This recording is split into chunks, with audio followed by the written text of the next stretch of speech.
Welcome to the Qualitalks Podcast, a show about pharma and GMP. The pharmaceutical industry is a fascinating and complex field, and it takes countless people to bring a product to the market. In this podcast, we bring you some of the industry's brightest minds who will share their wisdom with you. And now, please welcome your host, Jan Kugel. Welcome to the Qualistery podcast. In this episode, we will delve into the future of pharma and explore the intersection of AI, ML, and GMP compliance. Today, we are thrilled to have Vasyl Chumachenko, Head of AI Consulting at Data Science UA, join us as our esteemed guest.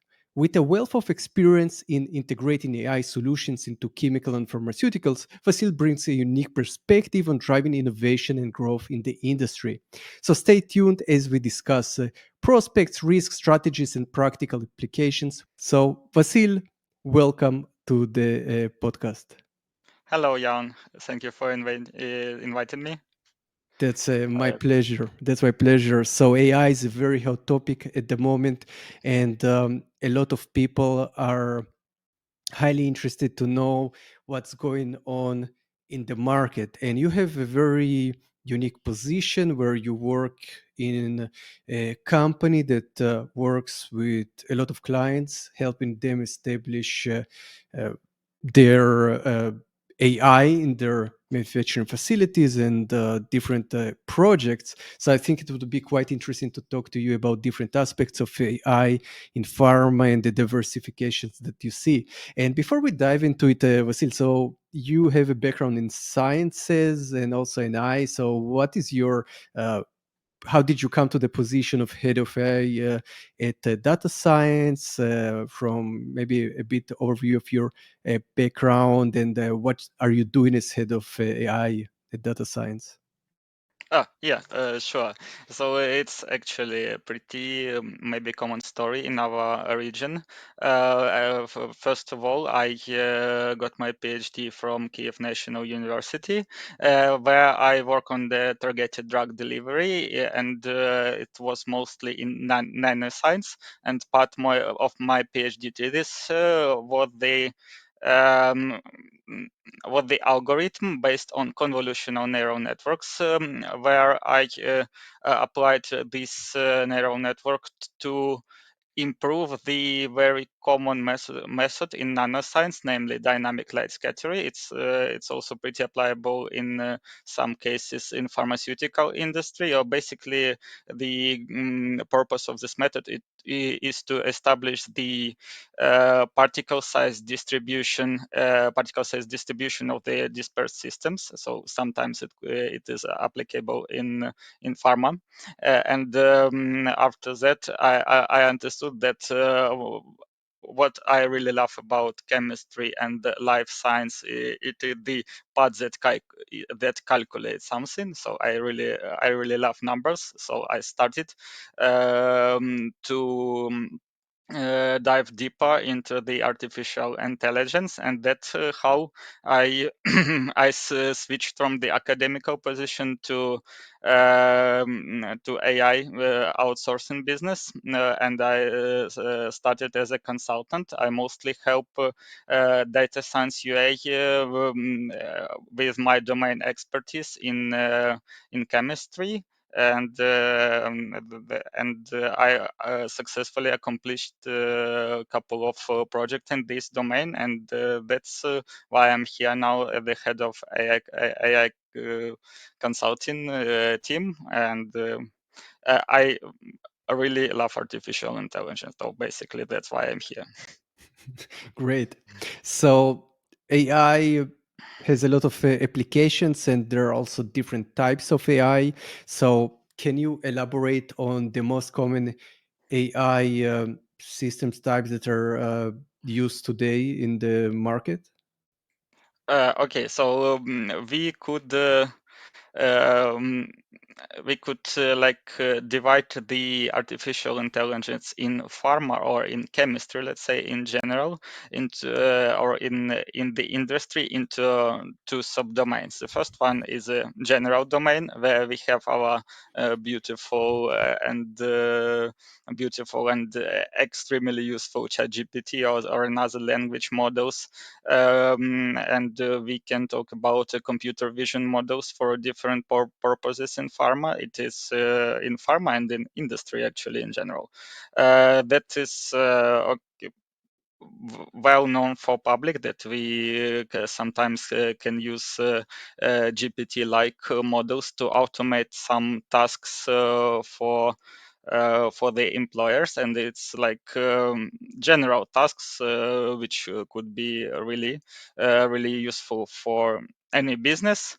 And on the other hand, we have a really specific, really domain-specific artificial intelligence and machine learning models, where we apply really state-of-the-art algorithms to extract the value from our chemistry related or biology related data or health related data. It is actually pretty uh, obscure, let's say, domain. Basically, no one except the professionals know about these algorithms, and we can talk about both.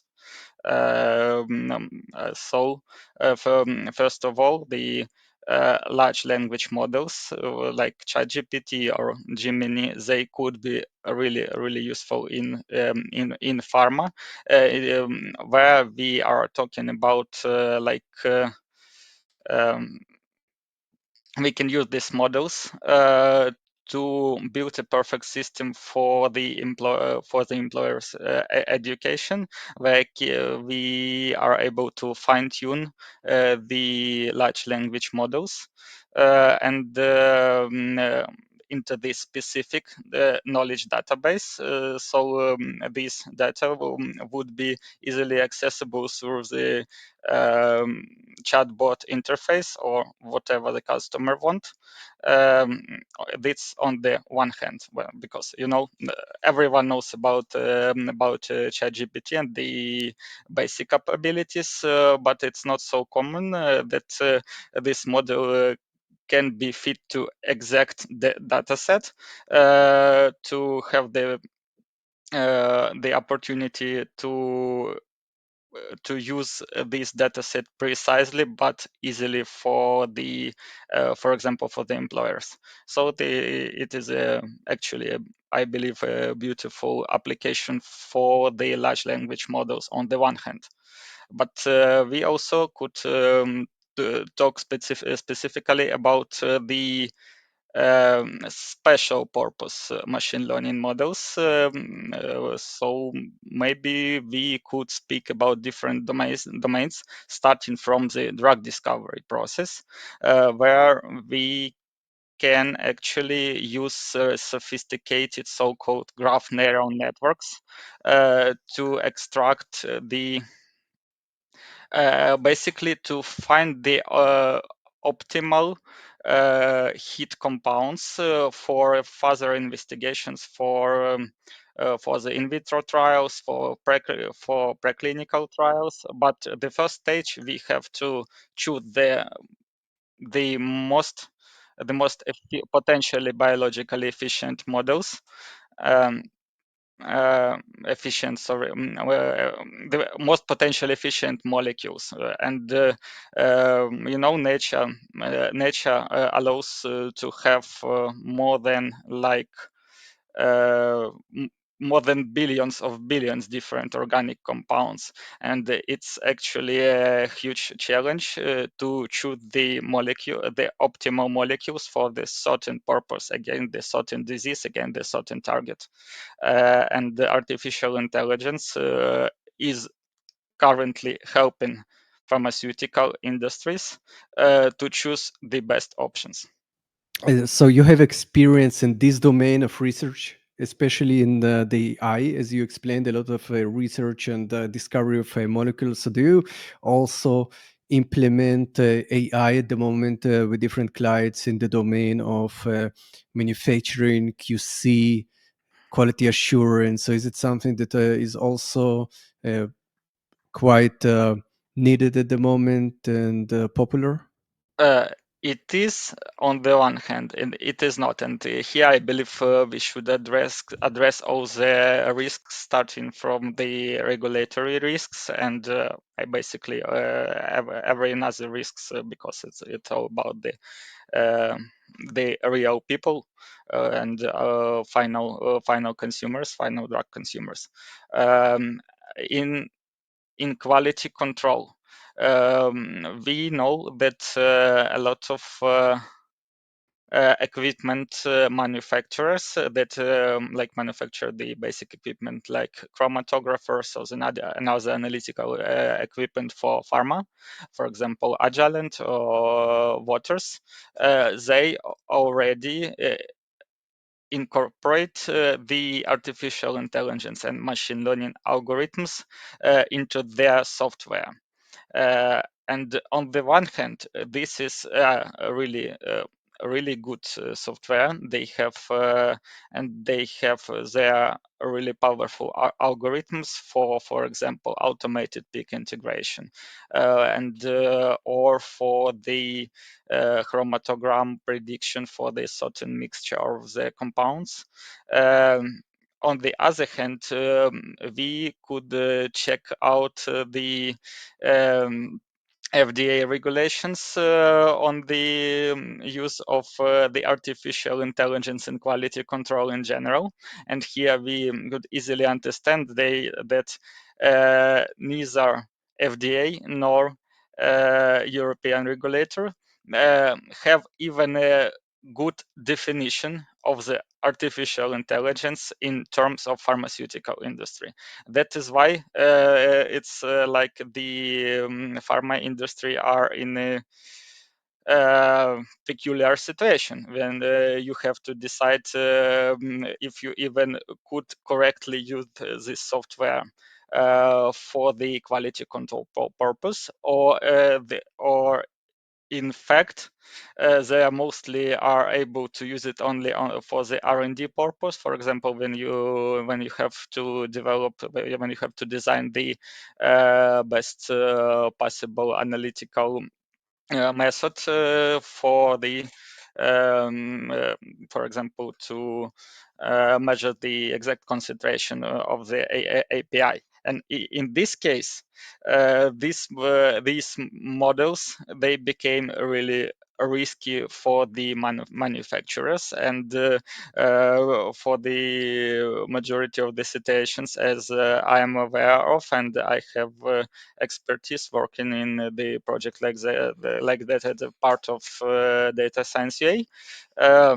We see that manufacturers, they really want these models to work on the back in R&D, but not in a real quality control. So only for the preliminary stage, not like on everyday basis. That is why it is really risky for manufacturers to apply it. It's like regulations are strict. These regulations came from early 2000s. And the new regulations, they are basically not ready yet. So yes, talking about quality control, these models, they are really state of the art. They are powerful, but they are still risky for the manufacturers, and that's why they are not really in the demand. So you would say they're risky because the regulations don't address those type of software yet, or also because you feel they're not precise enough and very difficult to validate them? Talking about these model validations, in our opinion, like as a company, as a service provider, it's the validation is not really so difficult. It's not so hard to implement. The problem is that regulations are really not ready for this technology. And do you see change happening at the moment in on the side of the regulators? Yes, yes, sure. For the last couple of months, I read the summary of the huge conversation inside the European regulator, and they came to some conclusions of what have to be really improved to really allow pharma to use this powerful technology on like everyday basis. But still, even after this conversation, it's like okay, let me be honest. If the challenge is to define the artificial intelligence and machine learning for pharma, it means that we have we really have a problem because we maybe have to wait one more year until the until quality control process could be really widely automated by machine learning. Right. So, do you think that companies right now are testing all the features on the uh, trial basis and getting ready to implement them also in full manufacturing? And do you think that companies that will not do it will stay behind because they will be not able to be quick enough in establishing those technologies? Uh, I believe that the biggest innovative companies they not only test the existing software. I strongly believe that they are developing their own solutions that. That would be perfect for their purpose, and for this I am sure they have a really good they have a really good reasons. The first one, it's always better to keep the data in the house if you have an opportunity like that. On the other hand, another part of these discussions between the different stakeholders in the, for example, European pharmaceuticals, they believe that these so-called low impactful models like for R&D, they won't be really they won't be regulated as hard as the models that would have an extreme impact on the potential patient's health, like the artificial intelligence for the clinical trials, which also could be a pretty powerful tool, but also the most risky tool. So yes, I believe the big companies they are into these machine learning algorithms, but the smaller companies they probably would like to use some hand from the experience outsourcing companies. Right. And do you think that small companies can use the power of AI to surpass huge companies that might need a lot of time to establish systems globally? And we know that AI can assist in cutting hours of man work time, right? So it can be a huge advantage. So do you think small companies should take advantage of this possibility and just explode in efficiency by leveraging those systems and playing around with the possibilities? But I believe it is a possibility, and first of all, because smaller companies they have eternal bureaucracy, which is not so uh, hard to bypass by the internal stakeholders like the R&D laboratories or something like that, and they are more open to the collaboration with IT company, with the service providers, and and because they mostly would like not to invest in having the internal specialists like machine learning engineers or data scientists, and that is why I believe that it is a possibility.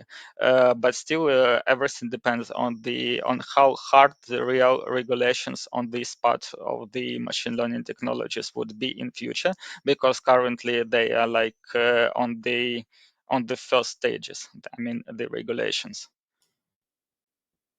Right. So I know that many software companies that try to service the pharma, they work on different AI tools to assist with the manufacturing and automate a lot of processes. For example, equipment maintenance, prediction of risks, prediction of deviations, etc., etc.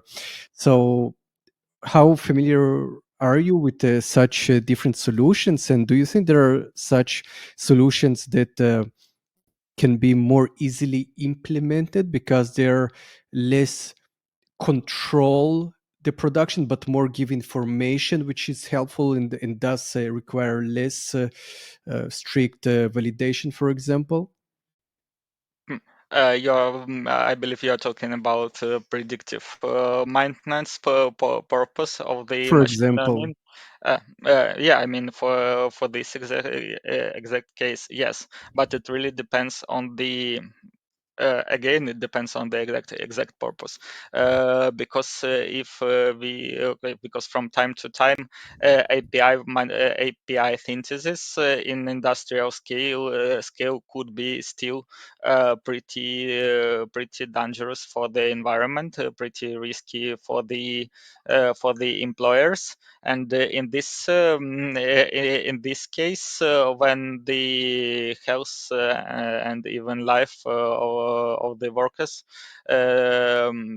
depend on the some sort of artificial intelligence, it could be risky. On the other hand, this exact technology could potentially um, make the life of these workers better. So yes, if it is less regulated, but I believe we cannot generalize here, because it really depends on the exact process. Okay. And do you have examples or use cases where you worked on projects or heard of projects where different AI tools were implemented in different GMP activities?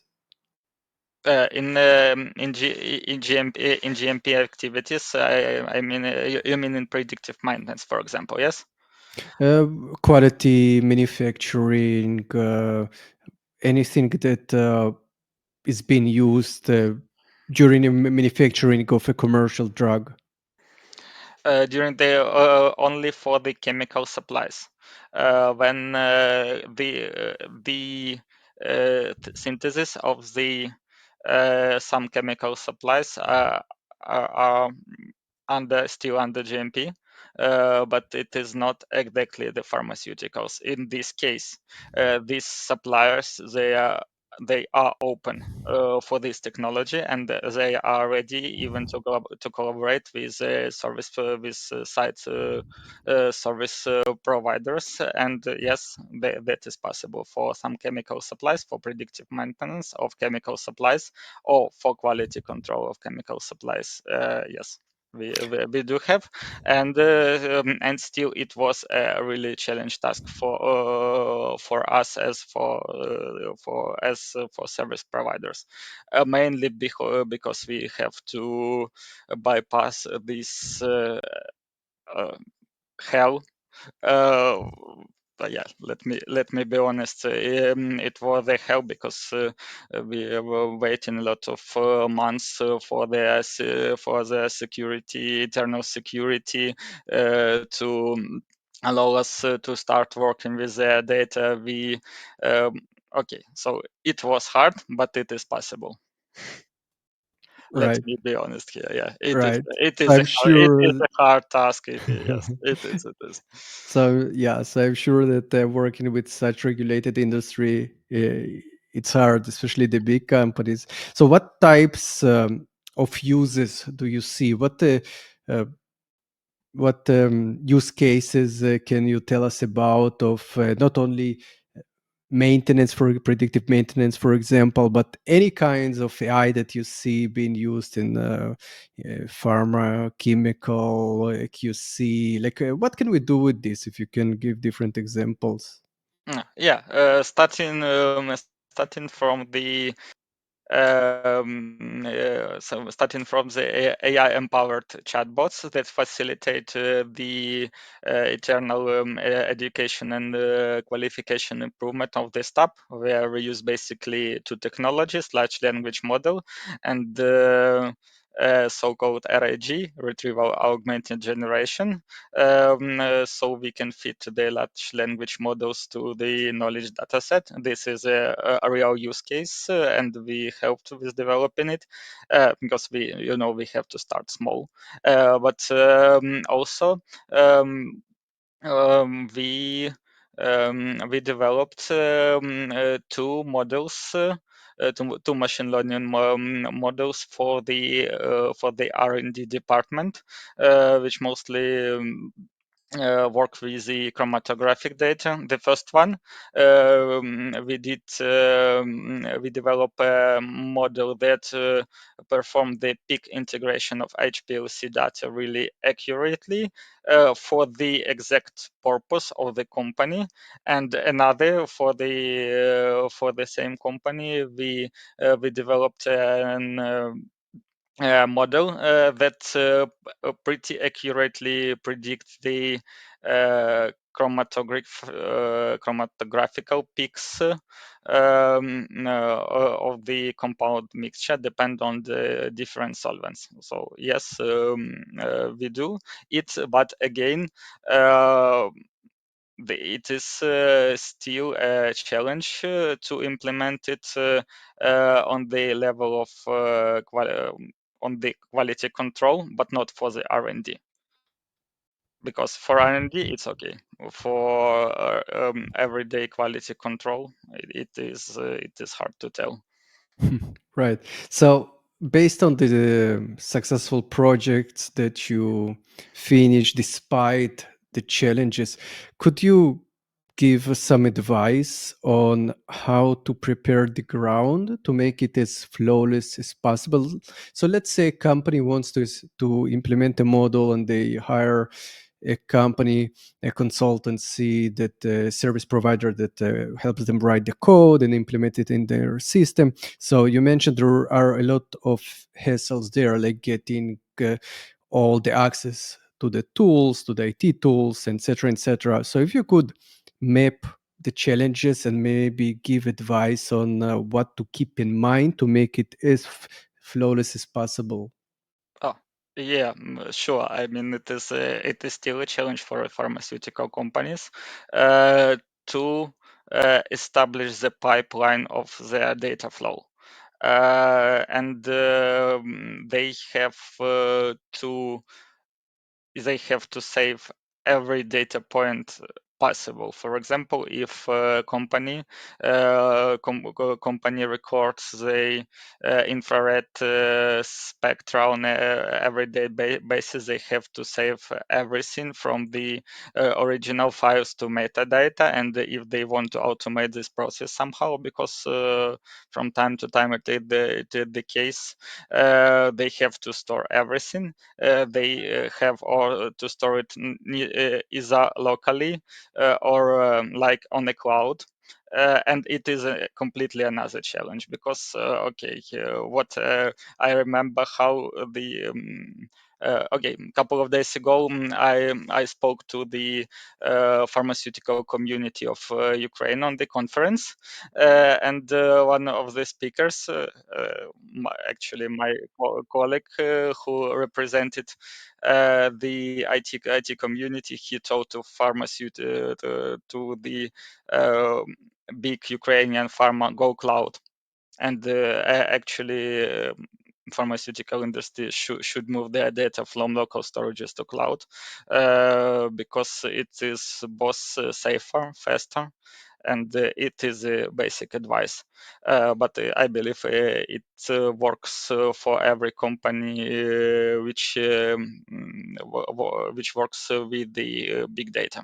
On the other hand, um, no one except pharma professionals really know what they want from the artificial intelligence or any another tool.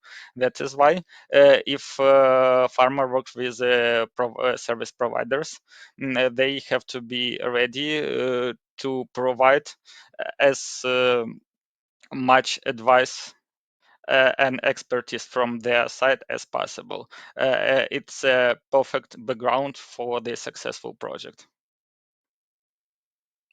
Right. So they need to be ready to open the files and give the full access to the service provider to make it as flawless as possible, right? And this is some issues that you see quite a lot, that companies give you hard time to get access to different tools and networks. Uh, I mean that is still the challenge. It is challenge for us because we have to be really careful about every bit of data we have. That's why I told that pharma have to go cloud. Or if they have a possibility to set up a really powerful local storage if it is a necessity, because yes, we would need to have an access to the data on the one hand, but access to the data and the possibility to, God forbid, share this data with illegally. Um, I would like not to have even a small possibility. That is why we should have the possibility to have the access to the data, but only the possibility to access, not the possibility to share. On the one hand. On the other hand, of course, we will guarantee the data security, but still, it is a challenge because on my best knowledge is even a pretty big pharmaceutical company, they don't really have the perfect data infrastructure, and it is a challenge for them and for us.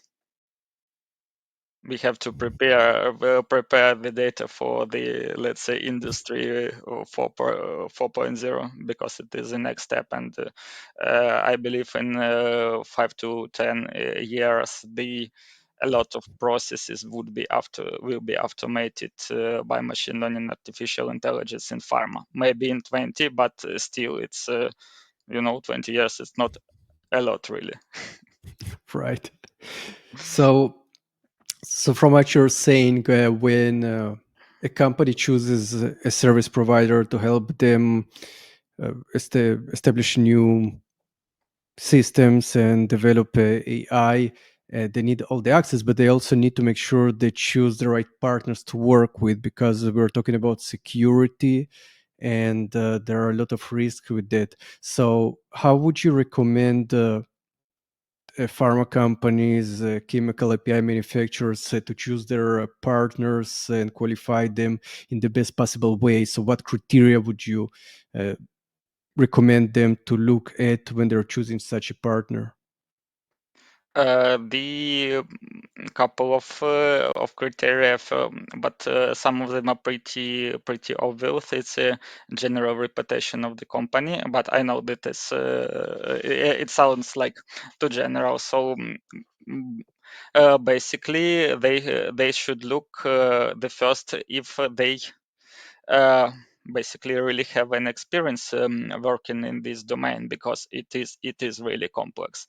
And um, but I understand that not every outsourcing company have this experience. In this case, they need to provide an assistant for this company.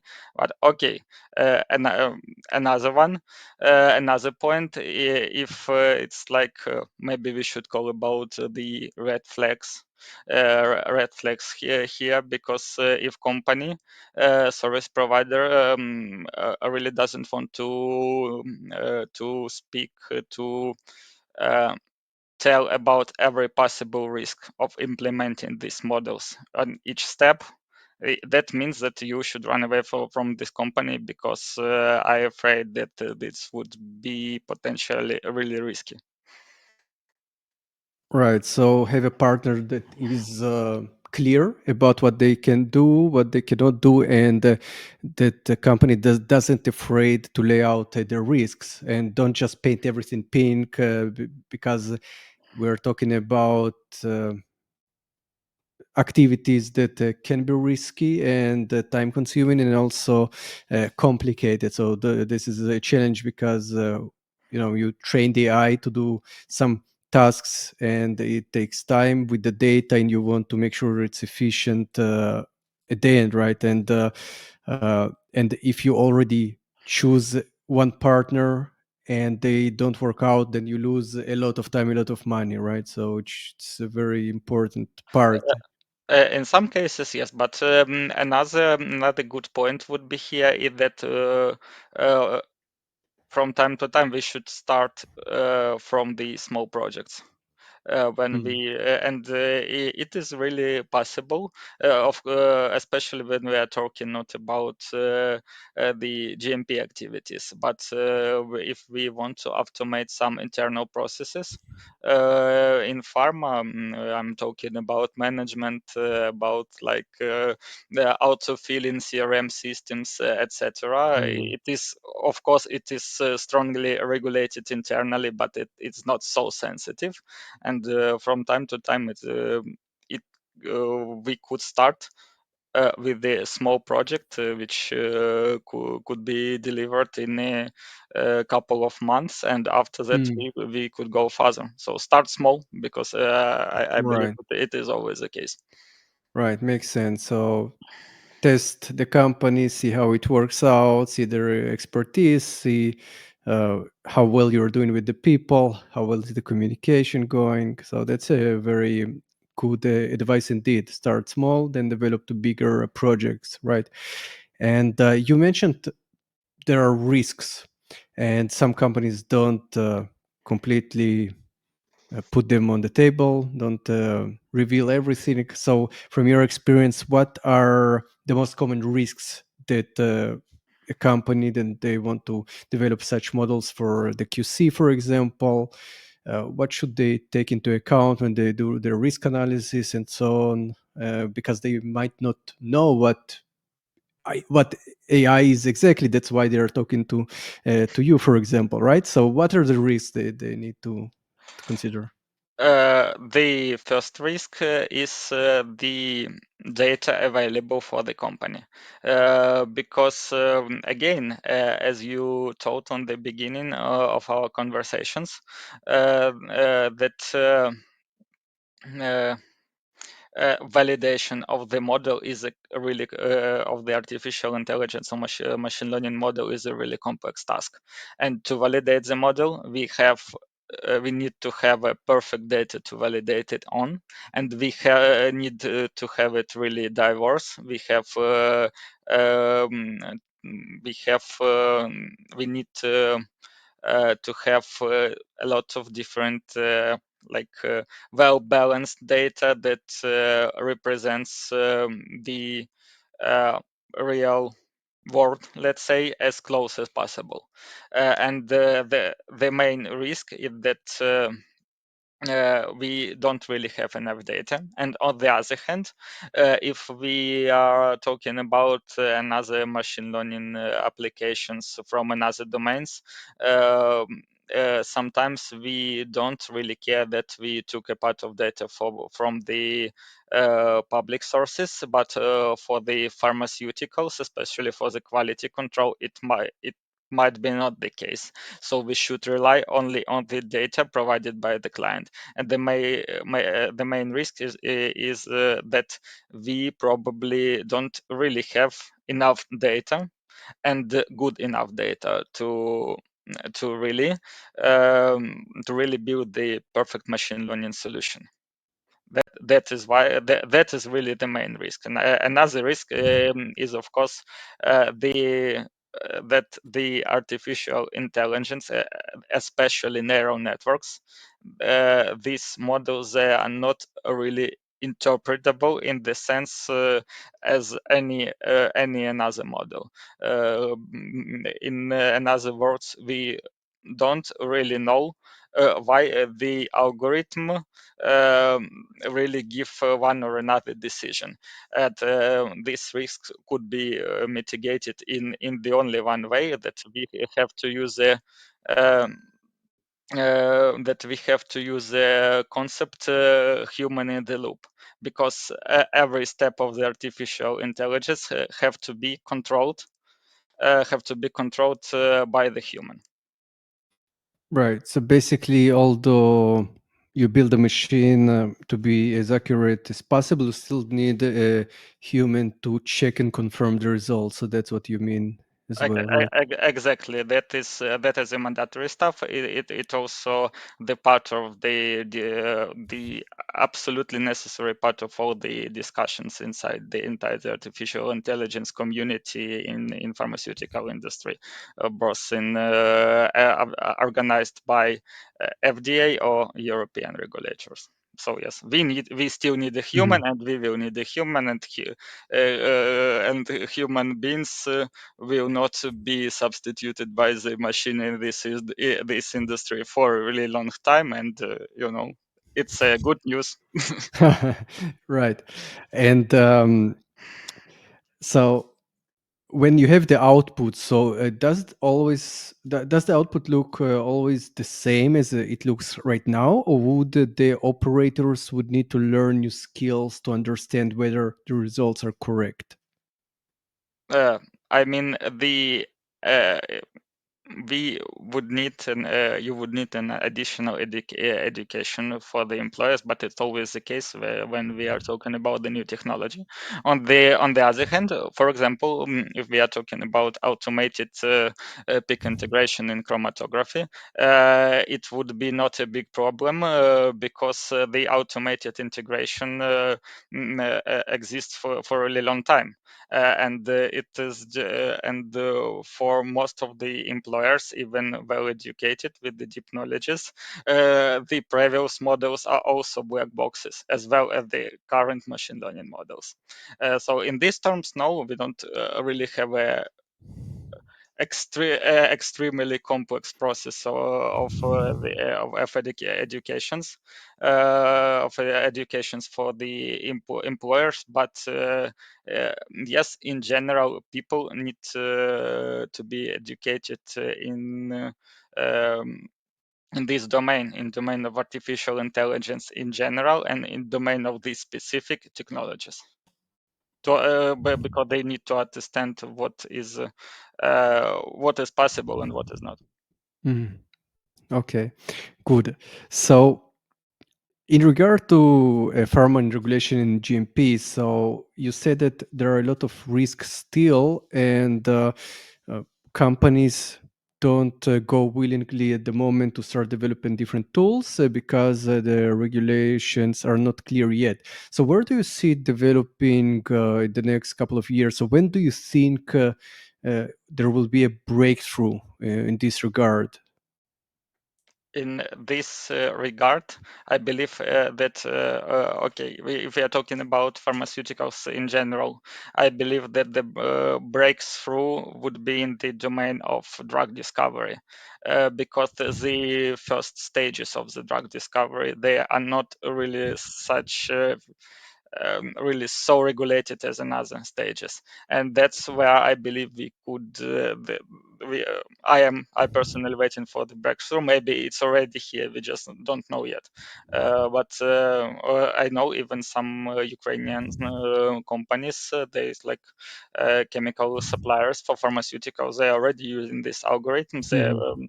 They partner with powerful product developers in this domain, and it is really promising for me. So I expect that I personally waiting for this breakthrough.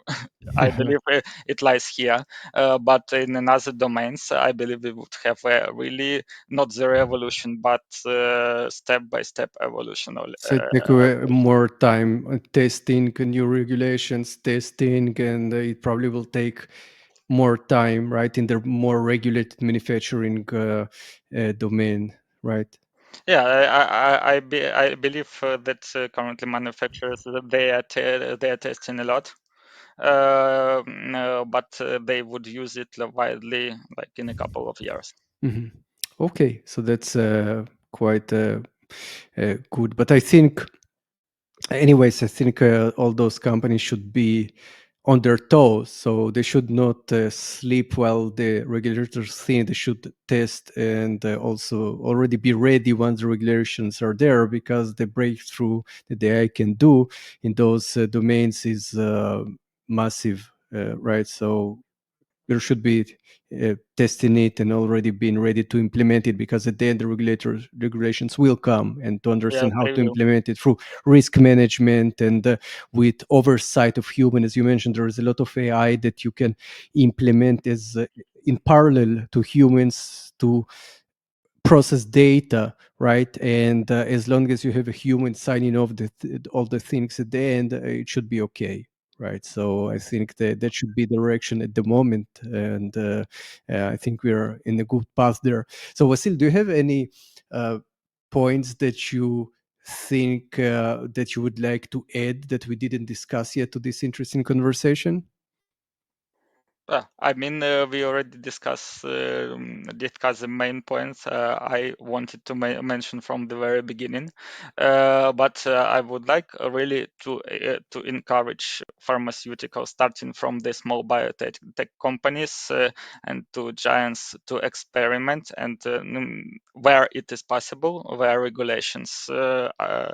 uh, where regulations allow it, because it is just a question of time when the machine learning will be everywhere in this industry, and nobody wants to be aside from this process. 100% Vasyl. And if somebody has questions, would like to reach you, what is the best way to get a hold of you or any one of your colleagues? The best way is to check out my LinkedIn page, or write me an email. Of course, it could be shared. Right. So you will find the information in the description of this podcast, so you will be able to connect with Vasyl, who is a very good expert on AI, and maybe chat with him and follow him also to see the content he posts and about the updates in the AI domain. So Vasyl, thank you very much for coming to the show and talking to me about the different projects you're doing in AI and the insights in the industry. Yeah, thank you for inviting again, and have a good day. Thank you very much.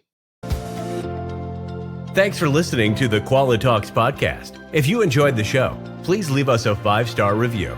If you want to learn more about GMP, please visit us at www.qualistery.com. Stay compliant and see you at the next one.